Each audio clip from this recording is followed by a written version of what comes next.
Hello student, कैसे आप सब। आई होप कि आप अच्छे होंगे। तो आज हम करते हैं डीएलएड सेकेंड सेमेस्टर के फर्स्ट पेपर की 11th क्लास। 10th क्लास में हमने डिस्कस किया है 4th चैप्टर का लास्ट पार्ट 8, 9, 10, जिसमें हमारा 4th चैप्टर कंप्लीट हुआ है। देखिए चैप्टर 5 में क्या है। शैक्षिक विचारधारा। शैक्षिक विचारधारा में क्या आता है? आदर्शवाद। जितने भी आदर्शवाद है वो किस में आते हैं? शैक्षिक विचारधारा में। आदर्शवाद किसे कहते हैं?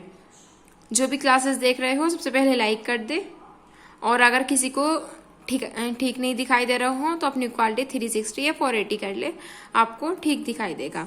देखिए आदर्शवाद, ये आंग्ल भाषा, जैसे जर्मन की भाषा होती है, ये फ्रांस भाषा या कहीं की भाषा होती है, इस तरह से ये आंग्ल भाषा है, जिसका मीनिंग है आइडियलिज्म, यानी आइडियलिज्म। इसको अगर छंदी विच्छेद करो तो आइडियलिज्म।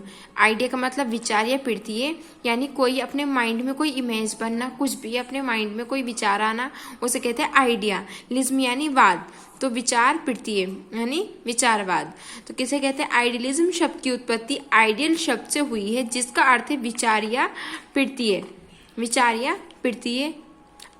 आदर्शवाद का अर्थ, आदर्शवाद मन की प्रकृति को वास्तविक मानता है, वह आध्यात्मिक व मानसिक है।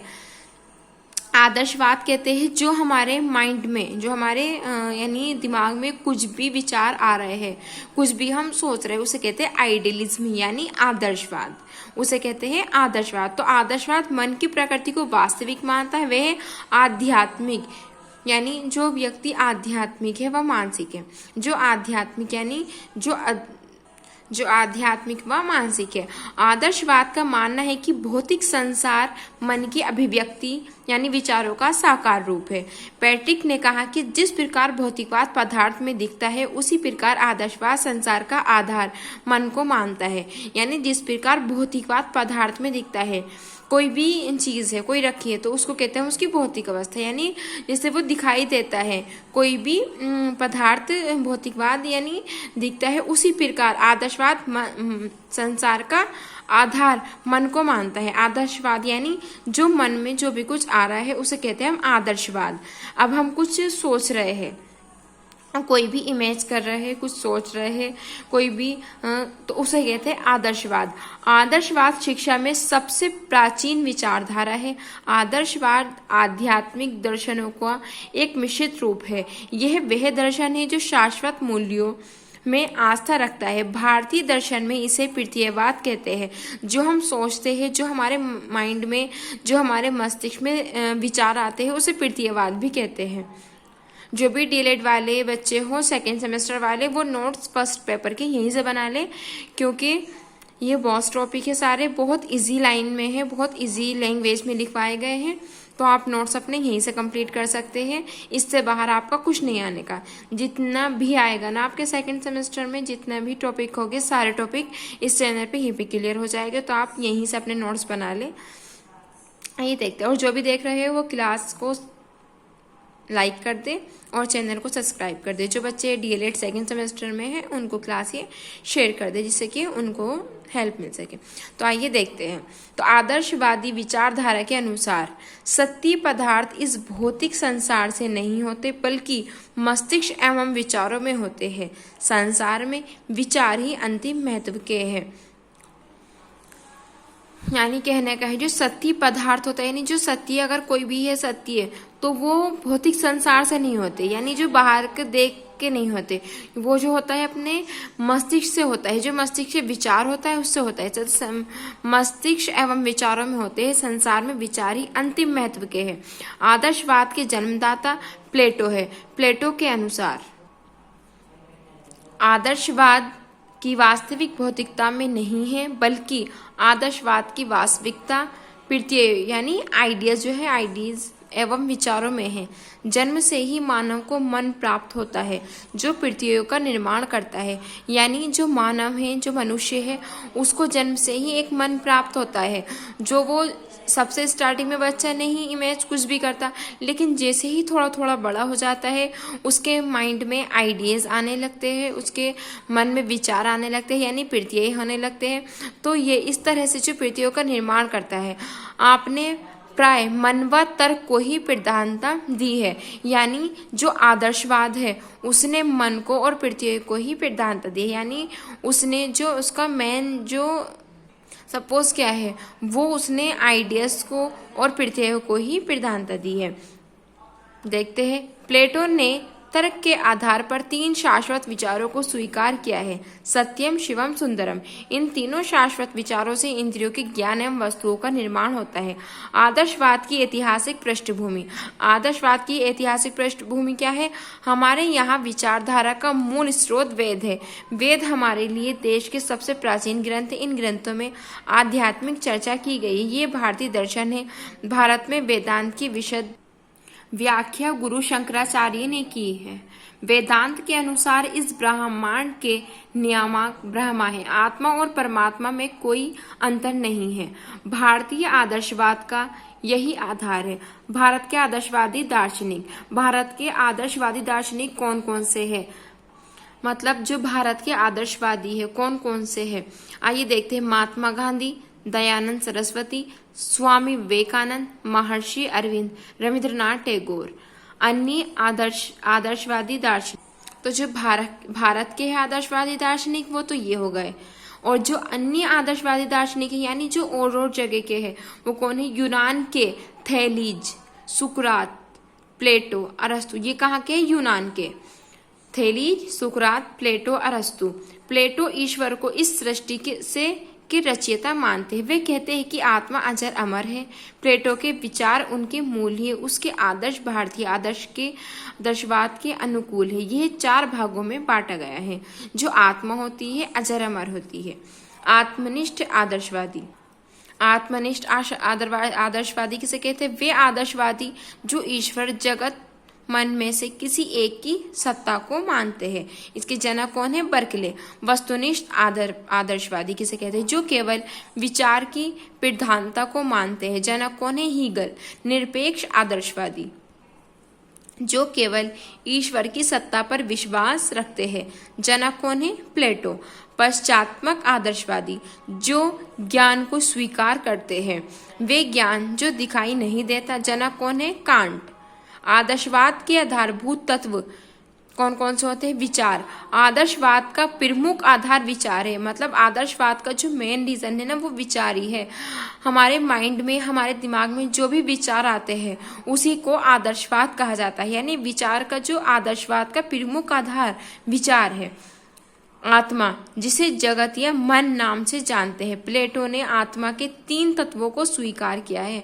जो हमारी आत्मा है, जो पूरी हमारे अंदर जो हमारी पूरी यानी जो मेंटलिटी जो पूरी सेट है उसे कहते हैं हम आत्मा। तो जिसे जगत या मन नाम से जानते हैं, प्लेटो ने आत्मा के 3 तत्वों को स्वीकार किया है। तृष्णा, इच्छा शक्ति, तर्क शक्ति। आत्मा के तत्व कौन कौन से 3 हैं? नाभि में संयम करती है, हृदय में धैर्य बांधती है, मस्तिष्क में न्याय विवेक का ज्ञान कराती है। तर्क एवं बुद्धि। तर्क एवं बुद्धि किसे कहते हैं? मनुष्य में विचार भी तर्क के माध्यम से आते हैं। जो हम सोचते हैं, समझते हैं, तर्क किसे कहते हैं? जो रीजनिंग होती है, हम तर्क लगाते हैं, सोचते हैं, बुद्धि। मनुष्य में विचार भी तर्क के माध्यम से आते हैं। मानव एक विवेकशील प्राणी है जिसमें विवेक व ज्ञान होता है। आदर्शवाद और शिक्षा के उद्देश्य। आदर्शवाद और शिक्षा के उद्देश्य कौन कौन से हैं? आदर्शवाद के अनुसार शिक्षा के निम्न उद्देश्य है। आत्मानुभूति, जो हमारी आत्मा होती है, जो हमारी सोच समझ होती है पूरी। आदर्शवाद के अनुसार शिक्षा के उद्देश्य व्यक्ति को ऊंचा उठाना है। जेंटिल के अनुसार आत्मानुभूति शिक्षा का अंतिम उद्देश्य है। रस्क के अनुसार शिक्षा का उद्देश्य व्यक्तित्व का उत्कर्ष है। जो शिक्षा का उद्देश्य होता है वो व्यक्तित्व का उत्कर्ष होता है, यानी व्यक्ति को एक अच्छे मनुष्य में ढालना है। सांस्कृतिक विरासत की समृद्धि। सांस्कृतिक विरासत में वृद्धि करना। सांस्कृतिक वातावरण का निर्माण स्वयं मनुष्य करता है। आध्यात्मिक आदर्शों की प्राप्ति। रस के अनुसार ये आदर्श 3 हैं: बौद्धिक, भावात्मक, सांकलिक।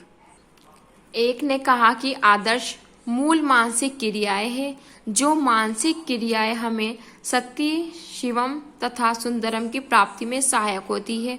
मनुष्य स्वभाव से ही इन आदर्शों को प्राप्त करना चाहता है। शारीरिक विकास।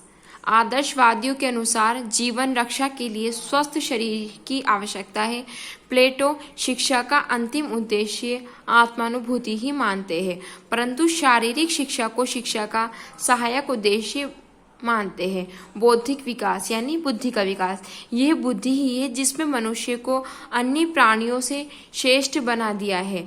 मनुष्य की बुद्धि उसके सभी आदर्शों तथा मूल्यों और आध्यात्मिक क्रियाओं की आधार होती है। पवित्र जीवन के लिए तैयार करना, फ्रोबेल के अनुसार शिक्षा का उद्देश्य है भक्तिपूर्ण, पवित्र और कलंक रहित जीवन की प्राप्ति। आदर्शवाद की मूल धारणाएं, भौतिक संसार यानी नाशवान की अपेक्षा आध्यात्मिक जगत यानी अनश्वर सत्य वास्तविक की सत्ता को स्वीकार किया है।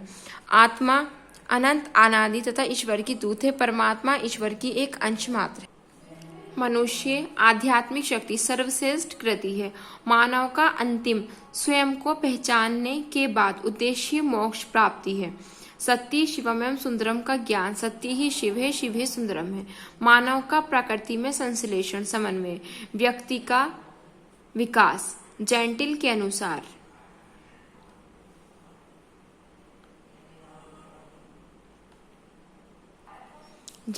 अनुसार अध्यापक सही चरित्र का आध्यात्मिक प्रतीक है। नंबर 2, आदर्शवाद के प्रमुख प्रवर्तक प्लेटो, सुकरात, कांट, हीगल, बर्कले। दर्शन परम सत्ता को आध्यात्मिक घोषित करता है। आदर्शवाद वेरी मोस्ट टॉपिक है ये, सीटेट के लिए, डीएलएड के लिए, टेट के लिए, सुपर टेट में भी यहाँ से पूछा गया है। जनक, पिर्शन शिक्षण विधि के जो जनक है वो कौन है? सुकरात। पिर्शन शिक्षण विधि के जो जनक है वो सुकरात थे। संवाद विधि के जनक कौन है? प्लेटो है। निगम एवं आगमन विधि के जो लेखक है वो कौन है? अरस्तु। वाद विवाद विधि भारतीय आदर्शवाद की भी दार्शनिक, भारतीय आदर्शवादी दार्शनिक।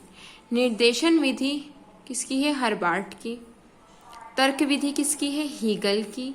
खेल विधि फ्रोबेल, वेरी मोस्ट है ये, खेल विधि फ्रोबेल। अभ्यास एवं आवृत्ति विधि पेस्ट्रोलॉजी की। जिसने भी ये क्लास देखी है वो जल्दी से लाइक कर दे और एक बार कमेंट्स कर दे कि आज आपको क्लास कैसी लगी। और अगर कोई भी टॉपिक समझ में ना आया हो तो कमेंट्स बॉक्स में आप बता सकते हो। और भी क्लासेस देखने के लिए चैनल को सब्सक्राइब कर ले और लाइक कमेंट्स करें और शेयर करें। इस चैनल पर आपको सभी सब्जेक्ट की और सभी सेमेस्टर की क्लास मिल जाएगी। चैनल को सब्सक्राइब कर ले, लाइक कमेंट्स कर ले। Okay, thanks. यहाँ पर आपका जो 5th चैप्टर है वो कंप्लीट हो चुका है। आगे हम नेक्स्ट क्लास में 12th क्लास में हम 6th चैप्टर डिस्कस करते हैं। ओके।